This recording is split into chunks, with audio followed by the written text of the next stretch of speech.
বাপের বাড়ি যাওয়া লাগবে না।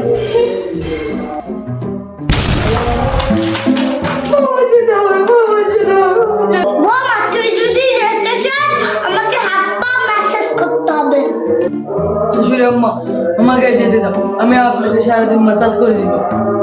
আচ্ছা বৌমা তুমি যদি আমাকে ম্যাসাজ করে দাও তাহলে যেতে দেবো। বৌমা ভালো করে দিন, ভালো করে।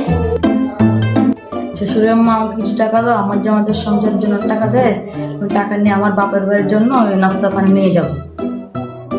বৌমা তুই কি বলছিস?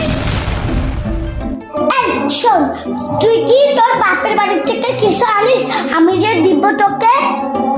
পাচ্ছ একটু চাইলে আপনারা কমেন্ট করুন।